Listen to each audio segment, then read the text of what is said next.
Prime Time Local News, serving the Lakeland and Midwest regions. Good evening, everybody. Welcome to another edition of Primetime Local News. Jasmine King joined here with Abby St. John. We're going to have all your local news, weather, and sports. But first, our question of the day today is in honor of Senior Citizen Day. What is one of the favorite memories you have with your grandparents? I have a lot. I just remember going to my grandparents' house in BC and, just helping them in the backyard, playing in the pool, all that kind of stuff. Just being with them was great enough. Yeah, I think that's some of mine. But our Eric Bay was on location earlier today. Thanks, guys. Well, today we are here at the Co-op Marketplace, and today we are talking about the Co-op Mini Chefs program. Now, that program is started for kids ages 6 to 12, and what they'll be doing is they'll be doing some hands-on experience, learning a little bit more about their food, where it comes from, and also how to prepare it themselves. So we're going to talk about how the program was started here in Lloydminster, what the kids can look forward to this fall, and a whole bunch more here coming up over the next couple of hours. But before we get to that, we're going to head back to the studio and take a look at your local news. A proposed penalty for not paying your taxes on time may be a reality. Earlier this week, City Council held their governance and priority meeting where they touched on many topics. Our Jasmine King has more. The meeting gave council the chance to chat about multiple different subjects. Property taxes was one that was mentioned, and a potential penalty for not paying them on time. Paying the taxes on time. So we were looking at the penalties and arrear charges, and that's going to be coming back to council after administration brought forward a proposal to encourage people to pay their taxes on time. About 90% of people pay their taxes by the end of June, which we appreciate very much. We'd like to see it even higher because it allows for good planning, good financial stability of the community, and reward those that are on time. One topic that was also touched on was the wastewater treatment plant, as they are now getting closer to when construction will start on the new plant. We had an update regarding the wastewater treatment plant and the process of the integrated project delivery model and how that's moving forward. So you'll be seeing things come to council this week and over the next couple of weeks as contracts and arrangements are starting to be made. The list of general contractors has been shortlisted, and now the city is trying to find local contracting companies who would be willing to work on the new plant. There are some contracts at the front end, and then there'll be additional work that's being done through the integrated project model that will involve the local community and local contractors having the opportunity to bid. Certainly right now we're looking at a general contractor, and I don't think we have too many general contractors that build $80 billion wastewater treatment plants on a regular basis. So you may see an outside firm outside the city, but we are going to get as much local content as we can. The ongoing construction at the Lloydminster Airport was also mentioned, as the city is currently trying to figure out the federal funding situation. Some of the work that's being done at the airport. With British Columbia-based company Pacific Coast. The federal government through the program that we had applied for, and doing some homework on that from administration and back to the federal government to ensure that our total costs are covered as best as we can. Jasmine King, Primetime Local News. Starting Monday, the BioClean Aquatic Center will be closed for their annual maintenance. So the Aquatic Center goes under various pieces of maintenance. It's depending on what our operations team and staff feel is more prevalent. If there's something that needs to be fixed in particular, there's an annual extensive cleaning. As you can appreciate, that pool is used basically 345 days plus of the year, so there's an extensive cleaning. Along with the extensive cleaning, they will also be doing some tile repairs, beam sandblasting, sauna renovations, water slide maintenance, and plumbing. Things that are very visual to people, first of all. There's the things that people don't see that they'll also be getting to deal with. But I think it's the visual aspects of the cleaning, the tile replacement, ensuring any mechanical issues that said, oh, that wasn't quite working right, a jet in the hot tub or something like that. They'll ensure that it's up to speed. For the time being, the outdoor pool will be open until September 2nd, permitting the weather. For any questions regarding the pool maintenance, contact the city. And now we're going to Eric Bay, who is on location today. Once again, we are back here at Co-op, and today we are talking about the Co-op Mini Chefs program, and Christine Knorik joins me now. So first off, can you tell us a little bit about the program? You betcha. So we started off Co-op Mini Chefs early this year as a way to provide some education, some fun, some hands-on learning for children aged 6 to 12 right here at Lloyd Co-op Marketplace. Teach them a little bit about where their food comes from and do some learning in between.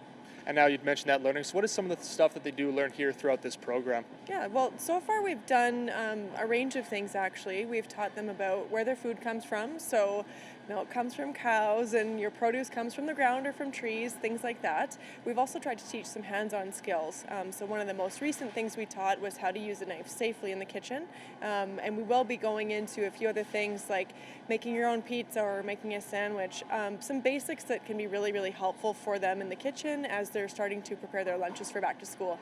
And you mentioned that. Now, what is kind of the importance of, you say making sure the kids know where their stuff comes from and then getting them working in the kitchen hands-on? Yeah, it's really important, I think, because unfortunately, some children today don't realize that it's the farmers who produce and grow and raise our food for us, and that your food doesn't come from the grocery store from scratch. It comes from somewhere else. It's grown and raised somewhere else. So that little extra piece of education that we can help provide obviously is a great thing for Co-op, and it's a great thing for our community at large. All right, thank you for this. We are going to have some more back from here once again at Co-op as we continue to talk about the Co-op Mini Chefs program. But before that, we are going to head back into the studio. Very hot day in through parts of southern Alberta this afternoon. Temperatures as of 2 p.m. 34 in Lethbridge, 33 in Barnwell and Foremost, 32 in Medicine Hat and Grassy Lake right now, and 31 in Champion and Cardston. Now in Lloydminster, we were just into the mid-20s for the daytime high today, but a lot of warm air in through western and southern parts of the province as that warm front and low came in from BC. A lot of warm air moved in from the south. Now it's actually pretty dry out there and through parts of southern Alberta right now as of 2 p.m. So the dew point measures moisture content at the boundary layer of the atmosphere, so you can see exactly how dry it is. -1 dew point in Calgary, 7 in Lethbridge, 6 degrees in Champion and 9 degrees in Medicine Hat.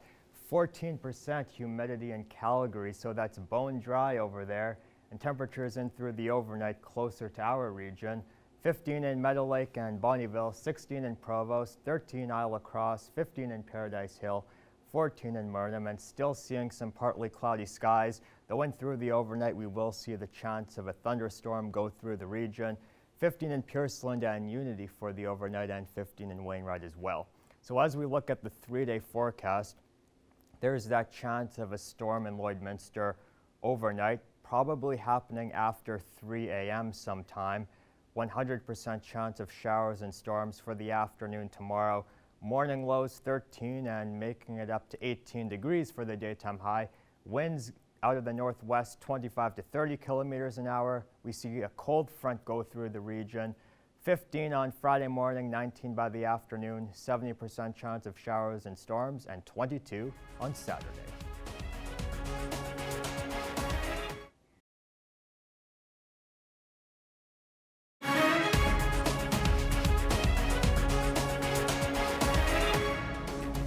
Welcome back. Well, an industry has formed around spent grain from the craft beer industry, with entrepreneurs turning it into cookies, breads, and even dog treats. During the brewing process, grain is separated from sugars, starches, and other minerals, leaving behind spent grain, which accounts for about 85% of all brewing byproducts. The amount of spent grain produced has increased sharply as craft beers explode in popularity. In 2018, Canada boasted 995 breweries, up nearly 22% from the previous year, which produced about 2.17 billion liters of suds. And now we're going to take a look at your egg prices.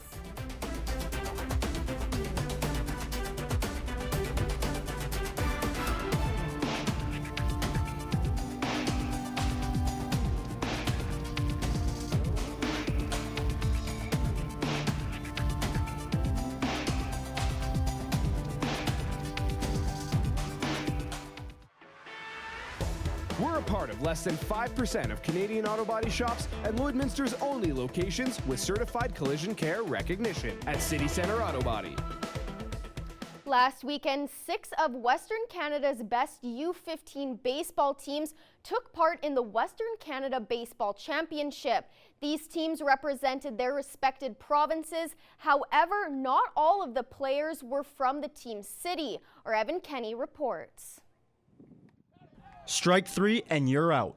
This is not the case for a few lucky players on each team at Westerns this past weekend. Players' seasons got extended past their original team's end due to an import pickup rule for Westerns.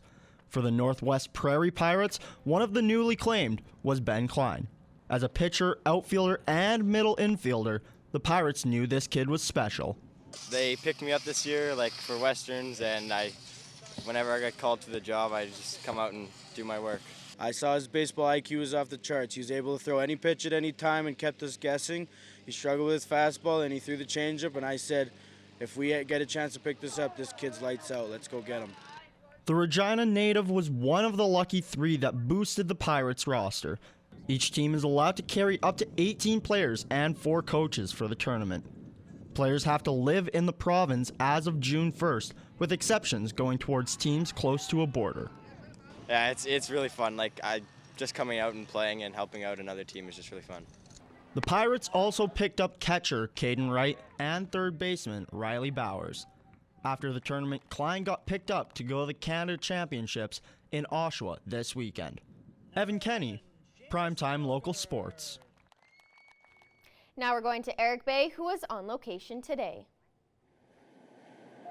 Once again, we are back here at Co-op, where today we have been talking about the Co-op Mini Chefs program, and Christine Knork joins me once again. And now you guys here were the first to kind of start this up in the area, so can you talk about how that came about, how you guys did get to start in this program? You betcha. We had the idea early on in the year, actually, to do a children's program that was fun and interactive, really teaching the kids some useful kitchen skills, and thought, why not try and do it right here in Lloydminster? Let's start something. So Co-op Mini Chefs was born, and we're really excited because there's other neighboring co-ops who've actually picked this up and said, hey, there's something here. We really want to do this in our own city and in our own community. So we're really, really gratified to see that. No, that's definitely great for sure. It's a great learning opportunity for the kids. And now you guys will also be hosting an event in Neilburg coming up. So can you tell us about that? You betcha. So Lloydminster District Co-op encompasses quite a large geographical area. Neilburg is one of our towns that falls to Lloyd Co-op, part of our family, and we have a grocery store there. So we're really excited in November, mid-November, we're going to be hosting a Co-op Mini Chef session right out in Neilburg for the children of that area. Makes it a little bit easier for them to drive to, a little more accessible. So stay tuned on our social media channels and website for those details coming up. And now, once again, we were talking fall coming up, and you do have some fall programs as well. So what do the kids have to look forward to making here coming up this fall? You betcha. So starting off in the fall, we're going to do some fruit crisps. It's great once the weather kind of cools down a little bit, have a nice hot dessert to enjoy, so the kids will make 2 of those. And then we're going to look at doing a pizza activity coming in October. And then as we get closer to Christmas time, we'll have some fun with some gingerbread cookies, some sugar cookies, and doing some icing and decorating. And then once again, just real quick here, how can people get registered, sign up, and join Co-op Mini Chefs? You betcha. So they can register online through our website. It's lloydminstercoop.com. And we do have an online paid link where the parents can register their child and can pay the registration fee, and then they'll be ready to go. All right, thank you for this. We are going to have some more from back here once again at Co-op as we continue to talk about the Co-op Mini Chefs program that began right here in Lloydminster. But before that, we're going to head back into the studio. Well, thank you to Ashley for emailing me this photo. This is actually from Calgary, and she is actually from Lloydminster, and she watches our show on satellite. So really, if you have satellite, you can watch us anywhere across the country. And a pretty nice day to even go for a walk on those stairs in the city over there. Temperatures were into the 20s and even in the 30s for some regions of the province today, as we saw a warm front move in from BC, and a lot of warm air moved in from the south as well. So some cloud right now in Lloydminster moving in along that warm front. We have a strong wind out of the southeast. There is going to be some development of thunderstorms in through central and western Alberta this evening, possibly severe thunderstorms, but in Lloydminster looks to remain non-severe in nature, as that will be hitting in through the overnight hours. Now, we don't have a lot of parameters lining up for rotational thunderstorms or tornadic storms, but if we did, we could have possibly seen a very big storm somewhere in the province, because we did have a wind out of the southeast, and southeast surface winds is typically what we look for when it comes to rotational storms possibly producing a tornado. But the chance of a tornado today looks very slim in through the province. Maybe just large hail and heavy rain west of Edmonton. Cold front is going to go through for tomorrow, and temperatures are going to be much cooler in through the city and a high chance of showers. So just some cloud cover along that warm front for this afternoon in Lloydminster as that moves across. Still pretty gusty through your evening hours, and temperatures tomorrow 17 Provost, 18 Wainwright, 18 Vermilion, 17 Marwayne, 18 St. Paul and Bonnyville and Purslane. Temperatures 19 Macklin, 18 Maidstone, 19 St. Walburg, 21 Meadow Lake, and 22 in Green Lake. So North Battleford at 7 p.m., 23 degrees, southeast winds continuing, 15 degrees on the overnight, and mainly clear skies. They won't see the thunder shower activity until maybe early in the morning. 20 degrees tomorrow, winds out of the northwest. 24 in Cold Lake at 7, 14 degrees overnight, 19 degrees tomorrow. Continued chance of showers and storms. Lloydminster 24 at 7 p.m., 13 overnight. Chance of showers and storms after 3 a.m. 18 degrees for tomorrow. 100% chance of showers and storms. 5 degrees on Friday morning, 19 degrees by the afternoon. There could be a late evening or overnight thunderstorm that day. 22 Saturday, 20 on Sunday, 18 Monday, 17 Tuesday, 16 on Wednesday, and could see some showers and storms. Now we're going to Eric Bay, who was on location today. Once again, we are back here at Co-op, and today we are talking about the Co-op Mini Chefs program, and Christine Knorik joins me once again. So can you tell us a little bit, I know school is about to come back into full swing here, so what you guys have going on for your fall sessions? You betcha. So we're doing a few different things coming this fall. We've started out with doing some cupcake activities. This summer we really explored fruits and vegetables with the kids, and coming up in September specifically, we're learning how to make fruit crisp. So the kids are going to make 2 different types of fruit crisps. They'll learn how to make the topping and how to cut some of the fruit up and assemble it and then take it home to bake it for themselves. Moving further into the fall, we're looking at doing a pizza class. That's going to be really, really fun hands-on activity to make pizza. And then getting closer to Christmas, we'll do a gingerbread and sugar cookie activity. So we're really excited for the upcoming season. And now you did mention the kids were making vegetable sort of stuff here over the summer, so can you tell us a little bit about how the response was like from the kids here over the summer courses? Yeah, you betcha. We've been very, very fortunate and very blessed to have a lot of support in the community. A lot of the parents that have been interested in Co-op Mini Chefs have said, this is great hands-on learning, my kids have so much fun, it's so interactive. The response has been very, very positive. We've held sold-out classes throughout the course of the summer, and we're very, very grateful for that support. And now if people, whether it be the kids or the parents who want to get their kids involved, how can they do so, get them involved here with the Co-op Mini Chefs? You betcha. So Co-op Mini Chefs is typically advertised through our social media pages. So it's through Lloyd Co-op's Facebook and through our Twitter and Instagram accounts, as well as through our website, which is lloydminstercoop.com. And then once again, real quick too, what kind of age range are the kids who are able to participate? You bet. So Co-op Mini Chefs is designed for children age 6 to 12. It's a little bit more sophisticated activities, hands-on, and it's perfect age for them to learn and really be engaged and really participate. All right, thank you for this. We are going to have some more back from here as we continue to discuss about the Co-op Mini Chefs program and what they do have coming up here going into the fall. But before we get to that, we are going to head back into the studio.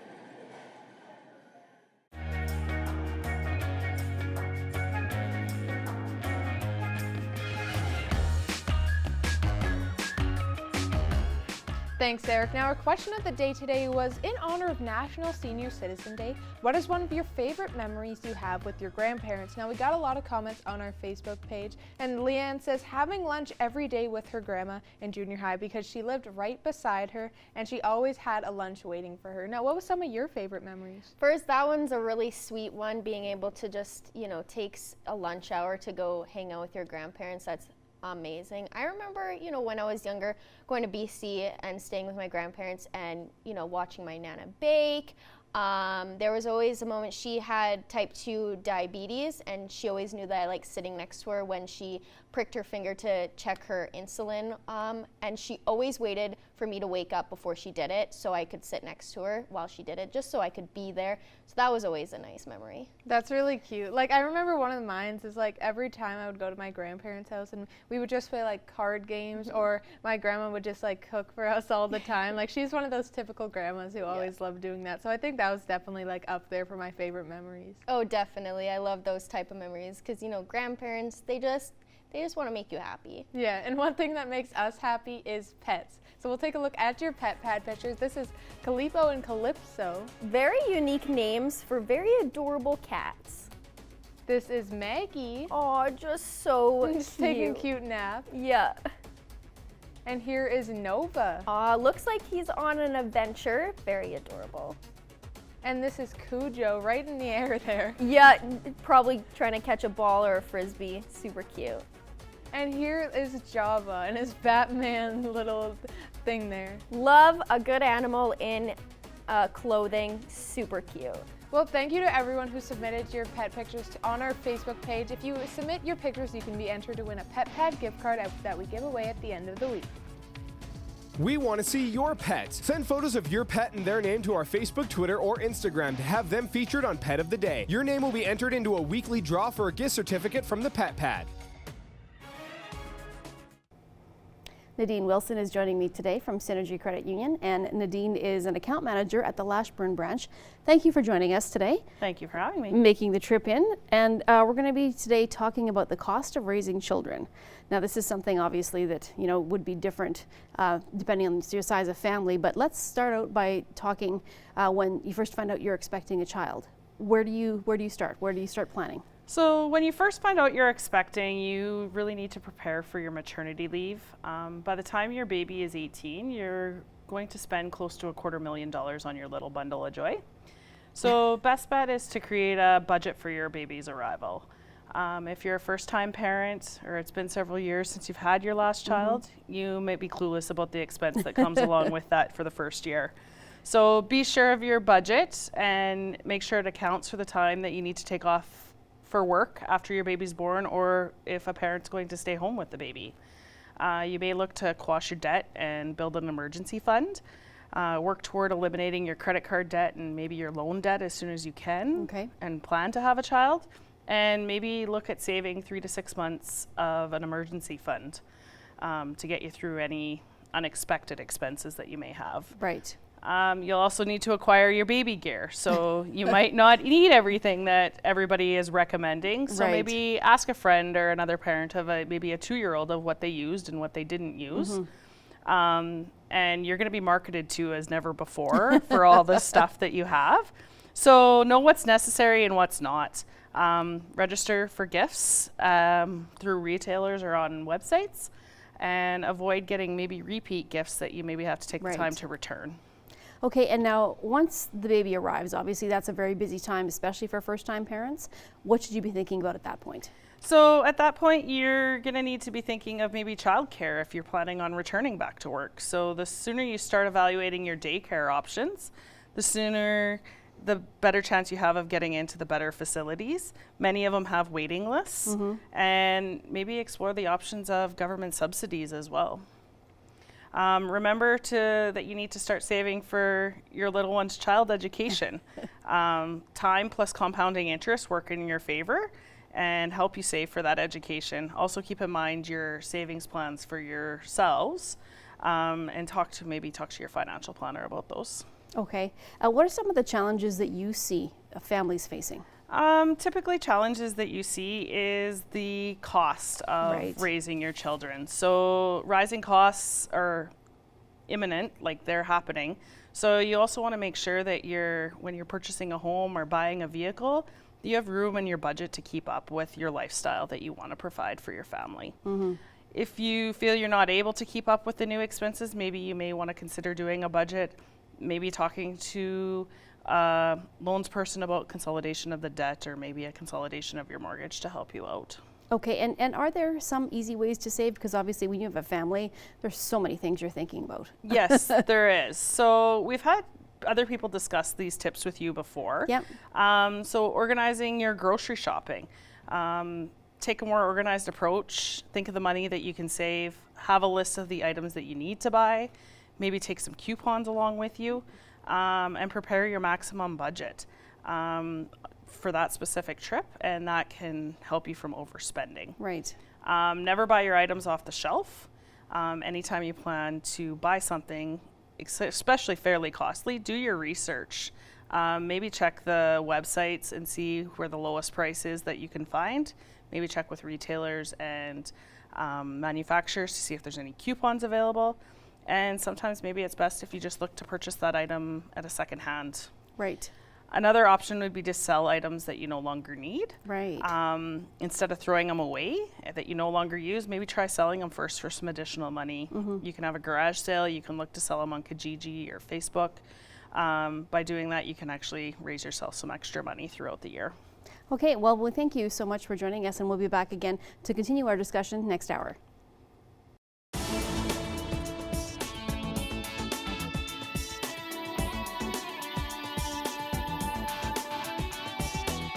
Hey, it's Justin Marshall from Cool 101.3 in Bonnyville and Boom 95.3 in Cold Lake. And here's what's happening around the Lakeland. Well, coming up on Saturday, the Bonnyville Regional Airport, we have drag racing. Bonnyville Gear Grabbers putting this event on. And Trent with the Gear Grabbers joins me now. Why'd you decide to do this, man? We wanted to have some racing in the Northeast Alberta. This has been attempted a couple of times over the years. A great group of guys got together. The municipal district, the town supported it, and all of our volunteers and sponsors, and give racers an outlet to run their machines. And Trent, can people come out from Lloydminster and Wainwright? We have lots of viewers there. Yeah, absolutely. We've already got some Lloyd folks signed up, and Fort McMurray, Edmonton. We've got some in for Vegreville. Yeah, we're reaching out. Registration for racers starts at 8 a.m., $60 to get in. And what are some other things going on here? Well, we should talk about the fans. They can come in at $10 to get in. 12 and under is free. We've got some great food trucks here, so there's food on site. And for those that have never been to a race, you have the opportunity to walk through the pits, check out the race cars. The racers are always interested in talking to fans and sharing their love about their sport. Trent, it sounds like a lot of fun. I really appreciate your time, man. Yeah, thanks. And if you have an event you would like to feature on What's Happening, shoot me an email, jmarshall@stingray.com.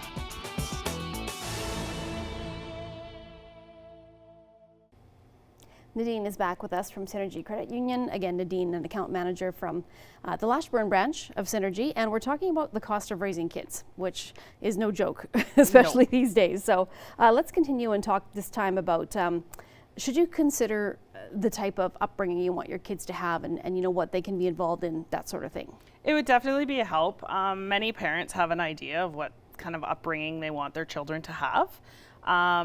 Best plan is to put a budget together and build a plan of action as to what your vision looks like and make sure that you can make it happen. And if they want to go, like most kids want to be involved in at least one activity, and as you know, they can be very expensive. So if they want to be in sports or extracurricular activities, how do you plan ahead for that? So basically you have to take a look at that and feel out, I guess, once your child gets a little bit older as to what they're interested in. But as they become involved in school or start school and they become involved in extracurricular activities, so you're going to be faced with some extra costs. Your sporting goods, your clothing, registration fees. You may even possibly have travel depending on what they're involved in. So you're also going to notice as they get older, your grocery bills get a little bit larger. So building a savings plan for these expenses will help you out so you can contribute to a savings plan throughout the year and set that in your budget and then withdraw from it as you need to. This will allow you not to feel the strain on your pocketbook for your other expenses. Now, what about the trend that we seem to be seeing of kids staying at home longer, not necessarily jumping out and moving to university right away? Are you seeing that, and how do people prepare for that? Yes, we are seeing that. So there was a recent poll completed that 35% of respondents are saying that they're helping their children with the growing cost of rent. Similarly, a third of parents with children 18 years and younger indicated that they intend to help their children with rent. Right. The findings are coming from a study of affordability for minimum wage workers, saying that they need to work much longer hours and to afford a 2-bedroom apartment. Rent is extremely expensive. We know parents are helping their kids. Yeah. The first way parents are helping is they're providing the down payment for kids on their houses. And also there's a record number of young people relying on their parents to provide that down payment on their first house. Right. Now, what about teaching your kids about money? Because obviously if you can do that and get them to budget, then if they're working, that's probably going to help you in the end too, if they've been saving, correct? Yeah, so the best thing to do is to examine your own practices. Remember that children learn a lot from their parents, so try and set good examples. Give your kids an allowance just to give them the feel for money to spend on their own things. Maybe have them set a goal for a larger purchase that they're looking to make. And at that point, you could maybe even help them out with that larger purchase and, provide them a detailed plan of what they could do. Teach them to save regularly. Set up a process. Use a piggy bank. Set up a bank account. Yeah. Check in on it often and just show them what their money is doing for them. Right. Show your child to be a wise consumer. Tell them to do their research. Review alternative ways that they may want to spend their money. And it'll show them the necessity of making choices. Comparison shop is a huge part of it. Also, it's good to teach your kids a healthy attitude towards credit. Maybe if they want to make that larger purchase, you maybe want to, give them the money like a loan and have them repay it back to you, because it's better they learn as a child about credit. When they become an adult, then they're more aware. Instead of paying 19% interest on a credit card. That's exactly it, yes. Okay, great. Well, thank you so much for joining us today. We really appreciate your time. No problem. Thank you. Once again, we are back here at Co-op, and right here in Co-op Lloydminster is where the Co-op Mini Chefs program was started. Now they started this up here kind of earlier on in the spring, and now it's expanded a little bit to a few different communities as well. So that's pretty cool to see it grow. And now they will be hosting an event here in Neilburg coming up here later in the fall. So you're definitely, if you're in that Neilburg area, you'll want to check it out. This program does run from ages 6 till 12, and it's a great chance for kids to learn a little bit more about where their food comes from and how to make themselves before they get into school and can maybe start making their own lunches. Coming up in September, they will be making some apple crisps as well. In October, they'll be getting some pizzas, which is always fun. And of course, December, getting to that Christmas theme, they'll be doing something Christmassy there. So there's tons to look forward to in the Co-op Mini Chefs program, which more information can be found online. So that's all we have from here tonight. We'll go back to the studio and wrap up tonight's news. There is a chance that severe thunderstorm watches will be issued west of Edmonton this evening. Lloydminster doesn't look like anything too severe, but we could see a thunderstorm kick through the region overnight. 18 degrees for tomorrow, 100% chance of showers and storms. 19 Friday, 22 Saturday, 20 on Sunday, 18 Monday, 17 Tuesday, and 16 on Wednesday.